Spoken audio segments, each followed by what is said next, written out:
الرحیم نحمده ونصلی علی رسوله الکریم اما بعد قال اللہ تعالی فی القرآن المجید والفرقان الحمید اعوذ باللہ من الشیطان الرجیم بسم اللہ الرحمن الرحیم والعصر ان الانسان لفی خسر الا الذین آمنوا وعملوا الصالحات وتواصوا بالحق وتواصوا بالصبر صدق اللہ مولانا العظیم۔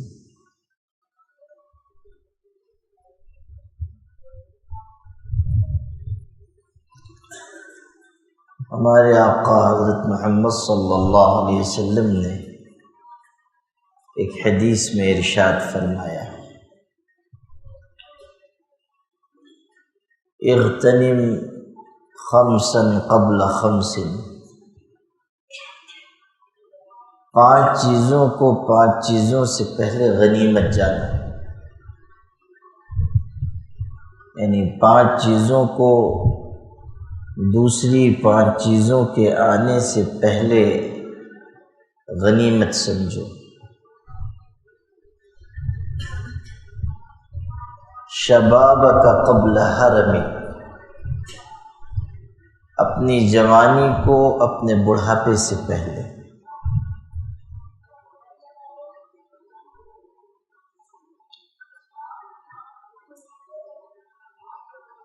انسان جوانی میں جو عبادت کر سکتا ہے، بڑھاپے میں اس طرح وہ اللہ کی عبادت نہیں کر سکتا۔ ویسے بھی احادیث میں یہ بات آئی ہے کہ جوانی کی عبادت بڑھاپے کی عبادت سے بڑھ کر ہے، اور وجہ اس کی یہ ہے کہ جوانی میں عبادت کرنے میں انسان کو زیادہ مشقت جھیلنی، اپنی خواہشات پر قابو پا کر اس کو عبادت کرنی ہے۔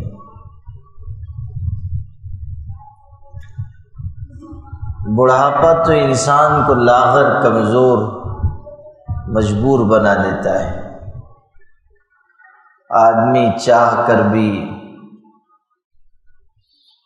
کوئی برا کام نہیں کر پا رہا ہے، اس لیے کہ ضعف، ناتوانی۔ ایک بوڑھا شخص تھا جو اپنی جوانی میں بہت گناہ کرتا تھا۔ اس سے کسی نے پوچھا کہ وہ جو تم جوانی میں گناہ کرتے تھے اب تم نے چھوڑ دیا؟ تو ہنس کر کہنے لگا کہ گناہ کو میں نے نہیں چھوڑا، گناہ نے مجھ کو چھوڑ دیا۔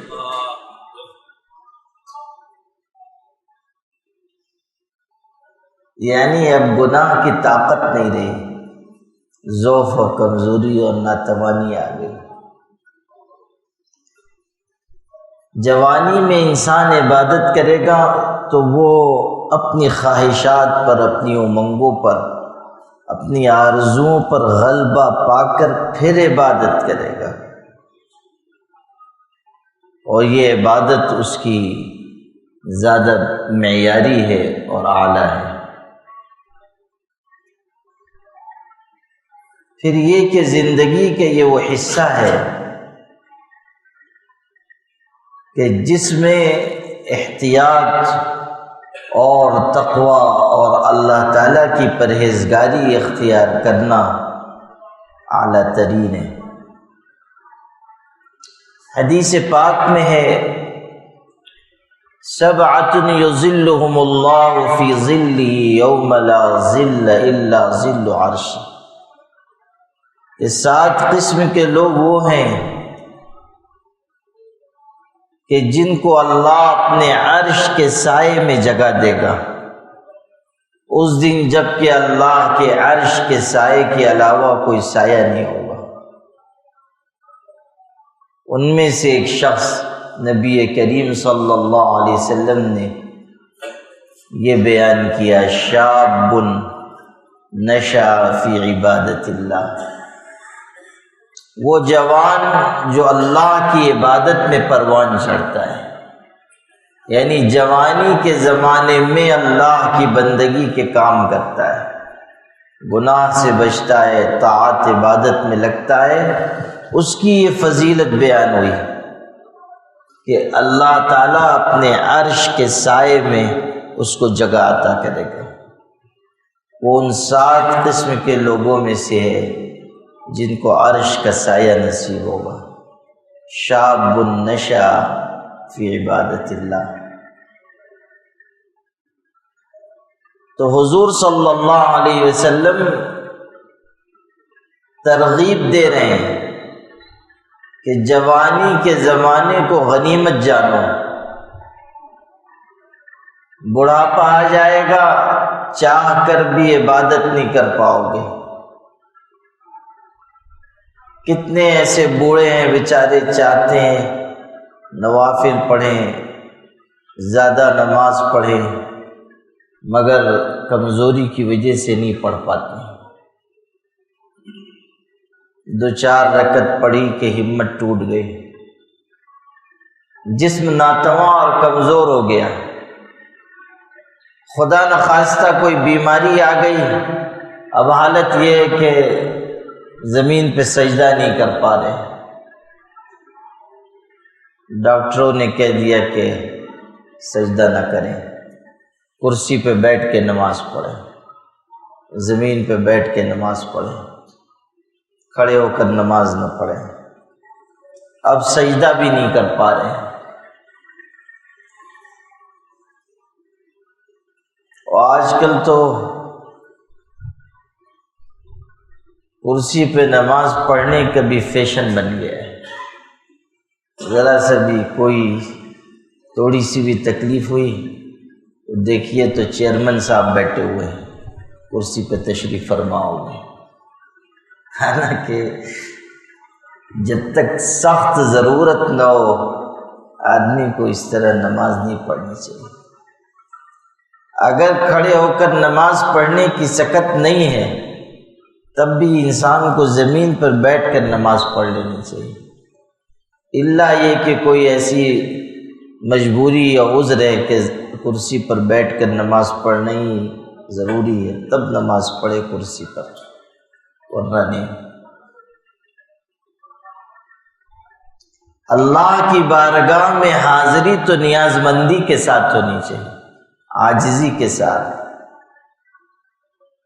حضرت حسن رحمۃ اللہ علیہ کے بارے میں، حضرت حسن رضی اللہ عنہ جب اذان کی آواز سنائی دیتی تھی چہرے کا رنگ بدل جاتا تھا، اور جب مسجد تشریف لاتے تھے، مسجد میں داخل ہونے لگتے تو ان کے اوپر ہیبت اور خشیت طاری ہوتی، کانپنے لگ جاتے تھے۔ کسی نے کہا کہ اذان تو ہم بھی سنتے ہیں، مسجد تو ہم بھی جاتے ہیں، مگر ہماری یہ کیفیت نہیں ہوتی، کیا بات ہے کہ آپ اس طرح خوف زدہ ہو جاتے ہیں، ڈرنے لگ جاتے ہیں، اور مسجد کے دروازے پہ پہنچتے ہیں آپ کی کیفیت الگ ہو جاتی ہے۔ اور حضرت حسن نے کتنا خوبصورت جواب دیا، ارشاد فرمایا کہ جانتے بھی ہو کہ مسجد میں انسان کس کی بارگاہ میں حاضر ہو رہا ہے؟ احکم الحاکمین کی بارگاہ ہے، جس سے بڑھ کر کوئی حاکم نہیں ہے۔ اس کی شان کے مناسب یہی ہے کہ انسان وہاں عاجزی کے ساتھ، خوف کے ساتھ، اللہ تعالیٰ کی خشیت کے ساتھ حاضر ہو۔ قرآن میں بھی آپ پڑھیں، اولئک ما کان لهم ان يدخلوها الا خائفین، چاہیے تو یہ تھا کہ مسجد میں آتے ڈرے سہمے۔ مسجد سب سے بڑے حاکم کی بارگاہ ہے، یہ معمولی مقام نہیں ہے۔ مسجد کا احترام، اس کا ادب، اس کی عزت، اس کی تعظیم، اور یہاں موجود رہتے ہوئے اس کا استحضار، یہ اللہ کی بارگاہ ہے اور اس کا گھر ہے، نہایت ضروری ہے۔ اور نماز بھی انسان پڑھے نہایت عاجزی کے ساتھ، حافظوا علی الصلوات والصلاة الوسطى وقوموا للہ قانتین۔ نماز کی پوری پابندی کرو اور اللہ کے سامنے کھڑے ہو تو خشوع کے ساتھ، قانتین کا معنی یہاں ہے خاشعین، اللہ کے سامنے ایسے کھڑے ہو، خشوع خضوع ہو۔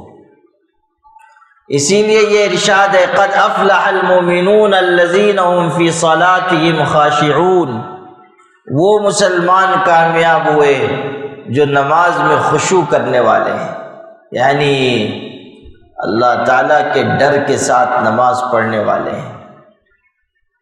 جس کے دل میں ڈر ہے، اللہ کی محبت ہے، اس کی نماز نماز ہے۔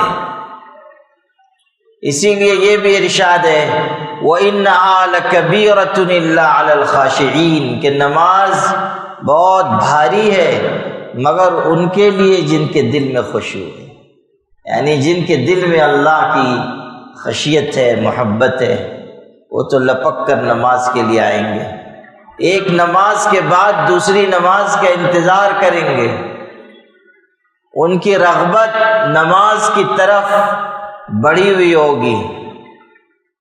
نماز تو نہایت عظیم الشان چیز ہے، اللہ تعالیٰ کی عبادت کی سب سے بہترین شکل ہے نماز، اور نماز کے ذریعے جو قرب، جو نزدیکی حاصل ہوتی ہے وہ کسی عبادت سے نہیں ملے گی۔ نماز کے ذریعے اللہ کا جو تقرب ملتا ہے، حدیث شریف میں ہے انسان اللہ سے سب سے زیادہ قریب اس وقت ہوتا ہے جب کہ سجدے میں ہو، سب سے زیادہ قریب۔ خود ہمارے آقا حضرت محمد صلی اللہ علیہ وسلم سے کہا گیا سجدہ کیجئے اور قریب ہو جائیے، سجدہ کیجئے اور قریب ہو جائیے۔ اللہ اکبر۔ سجدہ بہت بڑی دولت ہے، اور آپ دیکھیں گے کہ کتنے بوڑھے ایسے ہیں جو اس سجدے کی نعمت سے بڑھاپے کی وجہ سے محروم ہو جاتے ہیں، ضعف، کمزوری، بیماری کی وجہ سے۔ اسی لیے یہ ارشاد ہو رہا ہے کہ جوانی کے زمانے کو بڑھاپے سے پہلے غنیمت جانو۔ آج اگر قوت ہے، صحت ہے، طاقت ہے، جوانی ہے، تندرستی ہے، غفلت میں نہ پڑو، لہو و لعب میں، کھیل تماشے میں نہ لگو۔ ایسا نہ ہو کہ جوانی بیت جائے، بڑھاپا آئے، پھر افسوس کرو کہ کاش جوانی میں خدا کو یاد کیا ہوتا، عبادت کر لی ہوتی، اللہ تعالیٰ کو راضی کر لیا ہوتا۔ ہمارے آقا حضرت محمد صلی اللہ علیہ وسلم ہمارے سب سے بڑے محسن ہیں، وہ ہمیں کامیاب ہوتا ہوا دیکھنا چاہتے ہیں، اس لیے نصیحت کر رہے ہیں کہ اپنی جوانی کے زمانے کو بڑھاپے سے پہلے غنیمت جانو۔ دوسری بات ارشاد فرمائی وَصِحَّتَكَ قَبْلَ سَقَمِكَ، بیماری سے پہلے اپنی صحت کو غنیمت سمجھو۔ آدمی توانا ہے، تندرست ہے، تو وہ جتنا طاعت عبادت کر سکتا ہے بیماری میں نہیں کر سکتا۔ بیماری آئے گی انسان کو مفلوج بنا دے گی، بیماری آئے گی آدمی چاہت کے باوجود عبادت میں محنت نہیں کر پائے گا۔ جب انسان بیمار ہوتا ہے تو صرف اس کا جسم نہیں بیمار ہوتا ہے، اس کا ذہن بھی بیمار ہو جاتا ہے، اس کا ارادہ کمزور ہو جاتا ہے، اس کا حوصلہ پست ہونے لگ جاتا ہے۔ بیماری صرف انسان کے اعضاء و جوارح پر اثر انداز نہیں ہوتی، انسان کے ذہن و دماغ کو بھی متاثر کر دیتی ہے۔ اسی لیے یہ کہا گیا ہے کہ اللہ سے ہمیشہ عافیت مانگیں، اللہ سے عافیت مانگیں، بیماری سے حفاظت مانگیں۔ نبی کریم صلی اللہ علیہ وسلم نے دعا سکھائی ہے، اللہم انی اسألک العفو والعافیہ۔ ایمان کے بعد جو سب سے اعلیٰ چیز انسان اللہ سے مانگتا ہے وہ عافیت ہے، عافیت۔ ہمیشہ یہ دعا کرنی چاہیے کہ اللہ دین میں، دنیا میں، آخرت میں، مال میں، بدن میں، اولاد میں، گھر بار میں عافیت عطا کرے، ہمیشہ عافیت کی دعا۔ یہ جو قرآن میں دعا آئی ہے، ربنا آتنا فی الدنیا حسنہ وفی الآخرۃ حسنہ وقنا عذاب النار، اللہ دنیا میں بھلائی دے، آخرت میں بھلائی دے۔ حضرت ابو قتادہ رحمۃ اللہ علیہ اس کی تفسیر میں فرماتے تھے، الحسنۃ فی الدنیا العافیہ والحسنۃ فی الآخرہ العافیہ۔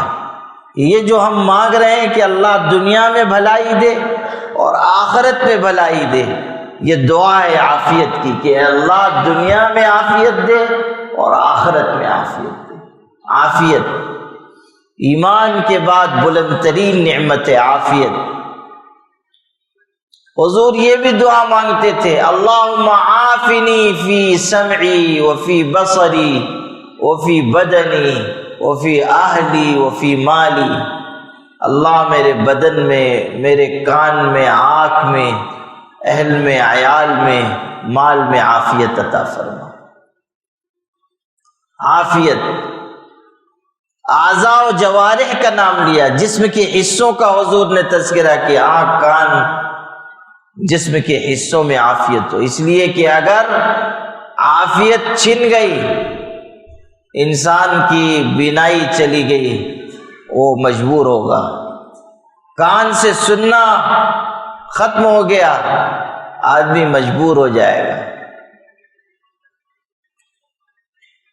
جو لوگ ایسے ہوتے ہیں کہ ان کی سماعت کمزور ہو جائے یا سماعت بالکل ختم ہو جائے، وہ دیکھیے کیسی پریشانی ہوتی، ان کو کوئی بات سمجھانا مشکل ہو جاتا ہے۔ انسان کو نعمت ملی ہے اس لیے اس کو قدر نہیں ہے، جب نعمت چھنتی ہے تب پتہ چلتا ہے کہ کیسی بڑی نعمت تھی۔ اسی لیے نبی کریم صلی اللہ علیہ وسلم دعا مانگنے، اللہ بدن میں عافیت، کان میں، آنکھ میں عافیت، بیماری سے حفاظت۔ دعا ہے حضور کی، اللہم انی اعوذ بک من البرص والجنون والجذام، اے اللہ برص کی بیماری سے، جنون سے، جذام سے حفاظت فرما، دیگر امراض سے حفاظت فرما، تیری پناہ مانگتا ان بیماریوں سے۔ خاص طریقے پر ان بیماریوں کا تذکرہ کیا کہ جن میں انسان کی حالت قابل رحم ہو جاتی ہے، اعوذ بک من البرص والجنون والجذام، جنون کی بیماری، پاگل پن کی بیماری، ان سب بیماریوں سے حضرت اللہ کی پناہ مانگ رہے ہیں، اور در حقیقت امت کو تعلیم دے رہے ہیں کہ بیماریوں سے، امراض، اسقام سے اللہ کی پناہ طلب کرو، عافیت مانگو، اللہ تعالیٰ سے صحت توانائی کی دعا مانگنی چاہیے، اور اس ارادے کے ساتھ کہ اے اللہ صحت قوت رہے گی، تیری عبادت کروں گا، تیرے آگے جھکوں گا، نمازیں پڑھوں گا، روزہ رکھوں گا، کثرت سے تلاوت کروں گا، تیرا ذکر کروں گا، حج عمرہ کروں گا، غریبوں مسکینوں کی خدمت کروں گا، پریشان حالوں کا مددگار بنوں گا۔ صحت، قوت، توانائی اس نیت سے اللہ سے مانگیں کہ طاعات پر جمنے کے لیے اور معاصی سے بچنے کے لیے تجھ سے مدد مانگ رہا ہوں۔ انسان کی نیت ہونی چاہیے۔ یہ جو حدیث میں بات آئی ہے کہ موت کی تمنا نہ کرو، حدیث میں یہ بات آئی ہے، کئی حدیثوں میں موت کی تمنا نہ کیا کرو۔ اس کی وجہ یہ بیان کی گئی کہ فَإِن كَانَ مُسِيئًا لَعَلَّهُ أَن يَتُوبَ۔ یہ تمنا اس لیے، تمنا کی ممانعت اس لیے، منع اس لیے کیا گیا کہ اگر کوئی انسان گنہگار ہوگا تو امید ہے کہ توبہ کر لے گا، اور اگر کوئی نیک ہوگا اس کی نیکی بڑھ جائے گی، اس کی نیکی میں اضافہ ہوگا۔ یعنی موت کی تمنا سے جو روکا گیا ہے اس کی حکمت یہ ہے کہ یا تو گنہگار کو توبہ کی توفیق ہو جائے، اور اگر کوئی نیک ہے اور اس کی عمر بڑھ رہی ہے تو اعمال اتنے ہوں کہ اللہ کے ہاں اس کے درجات بلند ہو جائیں، نیکی بڑھ جائے۔ سبحان اللہ۔ ایک صاحب تھے، شہادت ہو گئی، دوسرے شخص تھے 1 سال کے بعد فوت ہوئے۔ صحابہ نے کہا اللہ تعالیٰ ان کو بھی شہید کا رتبہ دے دے، ان کو بھی شہید کا مقام دے دے۔ یعنی وہ جو پہلے دونوں کا آپس میں تعلق تھا، دونوں ساتھی تھے، تو ایک پہلے شہید ہوئے اور پھر دوسرے 1 سال کے بعد۔ تو کہنے لگے کہ اللہ ان کو بھی شہید کا رتبہ دے، طبعی موت پا کر دنیا سے گئے تھے، تو کہنے لگے شہید کا رتبہ ان کو بھی ملے۔ حضور نے سنا تو فرمایا یوں نہ کہو، یوں کہو کہ شہید کو اس کا رتبہ ملے، اس لیے کہ یہ 1 سال تک زندہ رہا، نیکی کی، عبادت کی، اس کے سجدے، نمازیں، روزے زیادہ ہو گئے۔ اللہ اللہ اللہ، کہا اس کو رتبہ مل جائے، یہ دعا کرو۔ یعنی تم الٹی دعا مانگ رہے ہو۔ سبحان اللہ۔ اس پہ ایک دلچسپ بات یاد آ گئی۔ ایک شاعر تھا، وہ گیا بادشاہ کے یہاں، اور بہت بڑا بادشاہ تھا، عالی شان اس کا محل تھا۔ گیا اور بادشاہ کی شان میں قصیدہ لکھ کر لے گیا، جیسا کہ ہوتا ہے، دستور تھا، ہوتا آیا ہے کہ شاعر لوگ جاتے تھے اور بادشاہوں کو خوب ان کی تعریف سنا کے انعام وصول کرتے تھے۔ قصیدہ لے کر جائیں اور بادشاہ بھی سنے کہ ہم ایسے ہیں ویسے ہیں، حالانکہ نہایت بے وقوف اور نہایت غیر دانشمند انسان ہے، کچھ آتا جاتا نہیں ہے، لیکن تعریف سن کے سمجھتا تھا کہ ہمارے جیسا کوئی پیدا نہیں ہوا۔ تو وہ شاعر لوگ جو ہے اپنے فائدے کے لیے لے جا کے اشعار اور قصیدے سناتے تھے اور انعام پاتے تھے۔ بادشاہوں کا مزاج تو ایسے ہی ہوتا ہے۔ شیخ سعدی نے لکھا ہے، گاہے بے سلام بے رنجن، وہ گاہے بدشنام خلعت دہن۔ بادشاہوں کا مزاج تو ایسا ہوتا ہے کہ کبھی کوئی ان کو سلام کر رہا ہے تو بھی غصہ آ جاتا ہے، اور کبھی کوئی گالی بھی دے دے اور اچھا مزاج ہے اور اس کو انعام اکرام دیتے ہیں کہ لو ان کو خلعت دے دو اور ہیرے موتی جواہرات دے دو۔ تو ان کے مزاج کی بات ہے، جب جیسا موڈ ہوگا، مزاج ہوگا، اس کے مطابق۔ تو بادشاہ کے پاس لوگ جاتے تھے، شاعر اور قصیدے لکھ کر اور تعریفیں۔ تو یہ بھی گئے، بہت بڑا بادشاہ تھا، اونچا محل، وہ گیا اور اس نے بادشاہ کی خوب تعریف کی، آپ ایسے اشعار سنائے۔ امید تھی کہ خوب انعام اکرام ملے گا، مگر وہ بادشاہ ذرا کنجوس واقع ہوا تھا، اس نے تعریف تو سب سن لی، دیا کچھ نہیں، بہت معمولی کچھ انعام دے دیا، بہت تھوڑا کچھ معمولی، اس کو بہت افسوس ہوا، لیکن بادشاہ کے سامنے کچھ کہہ نہیں سکتا تھا، اندیشہ تھا کہ اگر یہ بگڑ گیا وہ گردن اتار دے گا، تو اس نے ایک شعر کہا، اور شعر کا دونوں مفہوم ہو سکتا ہے۔ اس نے کہا خانقاہ بلند و ہمت پست، خدا ہر دورہ برابر کن، فارسی میں کہا کہ محل تو بہت اونچا ہے، ہمت چھوٹی ہے۔ جب باہر نکل رہا تھا تو کہا کہ خود کے محل بہت اونچا ہے، ہمت بہت چھوٹی ہے، اللہ ہر دو کو برابر کر دے، دونوں کو برابر کر دے۔ اس کا دونوں مطلب ہو سکتا ہے، یعنی اللہ اس کی ہمت کو بلند کر کے محل جتنا اونچا کر دے، اور یا تو اس کے محل کو اس کی ہمت کی طرح چھوٹا کر دے۔ خدا ہر دورہ برابر کن، تو دونوں مفہوم ہو سکتے ہیں، ایک سیدھا اور ایک الٹا۔ تو صحابہ نے جب یہ کہا کہ وہ جو شہید ہو گیا ہے یہ بعد میں انتقال کرنے والا شہید کا رتبہ پالے، آپ نے فرمایا یوں دعا کرو کہ اس کو، یعنی شہید کو، اس کا رتبہ مل جائے، اس لیے کہ اس کی عبادتیں زیادہ ہیں، نیکیاں اس کی بڑھ گئی ہیں۔ اسی سے اندازہ کیجئے کہ نیکی اور طاعت اور بھلائی کی کیسی قدر و قیمت ہے۔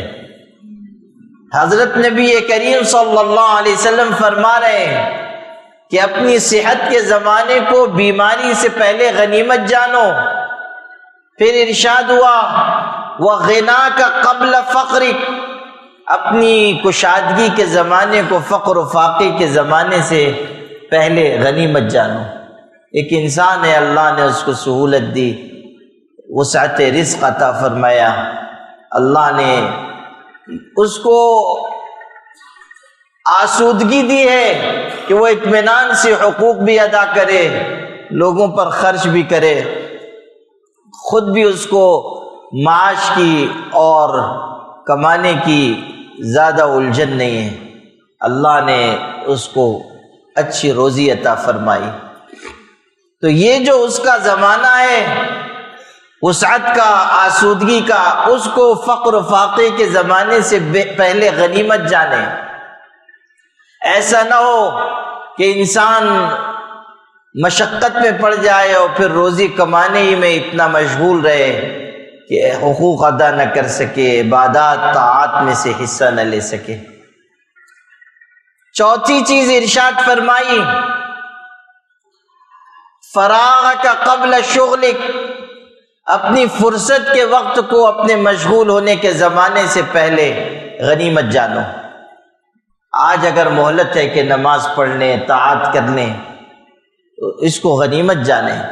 آدمی اتنا کبھی مشغول ہو جاتا ہے کہ چاہ کر بھی عبادت نہیں کر پاتا ہے، تسبیحات کا وقت نہیں، وظائف کا وقت نہیں، تلاوت کا وقت نہیں۔ آج موقع ہے، آپ دیکھیں کہ اللہ نے رمضان عطا کیا، رمضان میں ہمیں موقع بھی ہے، مہلت بھی ہے، فرصت بھی ہے، صحت بھی ہے، قوت بھی ہے۔ اب اگر ہم اس کی قدر پہچان لیں اور عبادت میں، اطاعت میں، روزے میں، تراویح میں، تہجد میں وقت لگائیں، دعا میں، ذکر میں، تلاوت میں وقت لگائیں، تو ہماری خوش قسمتی ہے۔ اور اگر اب بھی وقت ضائع کریں، بیٹھے ہیں، بات چیت میں لگے ہوئے ہیں، یا بلا وجہ سو رہے ہیں، ضرورت کے بقدر سونا یہ ٹھیک ہے، لیکن بلا ضرورت سو رہے ہیں، نیند پوری ہو چکی، آرام کا تقاضا پورا ہو چکا، لیکن اس کے باوجود سو رہے ہیں، غلط بات ہے۔ جو آدمی سوئے گا، جو آدمی وقت ضائع کرے گا، جو آدمی لا یعنی کاموں میں لگے گا، وہ آخرت کی منزل کو کھوٹا کر دے گا۔ آج موقع ہے کہ ہم تلاوت کرنے اور ذخیرہ آخرت بنائیں۔ آج صدقہ خیرات کریں، اس کو آگے کے لیے بھیج دیں، آج ذکر کریں اور اس کو اپنی آخرت کے لیے زاد راہ بنا لیں۔ آج موقع ہے کہ کثرت سے نوافل پڑھیں اور اللہ تعالیٰ سے اجر کی امید رکھیں۔ رمضان میں سحری کے لیے اٹھتے ہیں، کتنا اچھا ہو کہ تہجد کی نماز پڑھیں، لیکن افسوس کہ بالکل آخر وقت میں اٹھ رہے ہیں، جلدی جلدی کھا رہے ہیں اور پاک پروردگار کو یاد نہیں کر رہے ہیں۔ کیسا قیمتی وقت ہے تہجد کا، اس وقت انسان اللہ کے آگے جھکے، نماز پڑھے، گڑ گڑائے، عاجزی کرے، اللہ تعالیٰ کے آگے روئے، آنسو بہائے۔ شیخ الحدیث حضرت مولانا محمد زکریا صاحب رحمۃ اللہ علیہ نے آپ بیتی میں لکھا ہے کہ میں نے اپنے دو بزرگوں کو دیکھا، حضرت مولانا حسین احمد مدنی رحمۃ اللہ علیہ اور میرے والد حضرت مولانا یحییٰ کاندھیلوی رحمۃ اللہ علیہ، دونوں ہمیشہ تہجد کے وقت دعا مانگتے تھے اور اس طرح روتے تھے جیسے مکتب میں کوئی بچہ پٹ رہا ہو، یعنی مکتب میں جب بچے کو مارا جائے وہ جیسے بلبلا کر روتا ہے، اسی طرح یہ دونوں اللہ کے آگے روتے تھے، گڑ گڑاتے تھے۔ لا الہ الا اللہ، عاجزی، تضرع، زاری اللہ کو پسند ہے۔ تہجد کے وقت انسان اللہ سے قریب ہو جاتا ہے، اس وقت کی دعا در اجابت کو چھو لیتی ہے، تو انسان عاجزی کرے اور اللہ کے آگے خوب روئے، گڑ گڑائے، تہجد کا اہتمام ہو، تراویح کا اہتمام ہو۔ آخری ٹکڑا اس حدیث کا یہ ہے، حیاتک قبل موتی، اپنی موت کو، اپنی زندگی کو اپنی موت سے پہلے غنیمت جانو، موت آنے سے پہلے پہلے زندگی کی قدر پہچان لو۔ قرآن کہہ رہا ہے والعصر، زمانے کی قسم، اس زمانے کی قسم اس لیے کھائی گئی کہ اسی زمانے میں اعمال انجام دیے جا سکتے ہیں۔ زندگی نہایت قیمتی ہے۔ آپ ہمیشہ اس بات کو یاد رکھیے کہ دنیا میں ہر چیز ممکن ہے، ہاری ہوئی بازی جیتی جا سکتی ہے، ویرانے کو آباد کیا جا سکتا ہے، آبادی کو ویران کیا جا سکتا ہے، مریض کو صحت یاب کیا جا سکتا ہے، لیکن یہ ممکن نہیں ہے کہ گزرے ہوئے وقت کو واپس لے آیا جائے، یہ نہیں ہو سکتا۔ گزرا ہوا وقت واپس نہیں آئے گا، جو وقت چلا گیا سو چلا گیا، اس لیے جو وقت آج ہمیں ملا ہوا ہے اس کی قدر پہچاننا، زندگی کے جو لمحات آج ہیں اس کی قدر جاننا۔ حیاتک قبل موتک، اپنی زندگی کو موت سے پہلے غنیمت جانو۔ رمضان میں شب قدر کی تلاش کی جاتی ہے اور یقیناً کرنا چاہیے، عظیم الشان رات ہے، جس کو مل گئی خوش نصیب ہے، لیکن یہ بھی سمجھیے کہ اگر قدر کرنے والا ہو تو وہ ہر رات کو شب قدر بنا سکتا ہے۔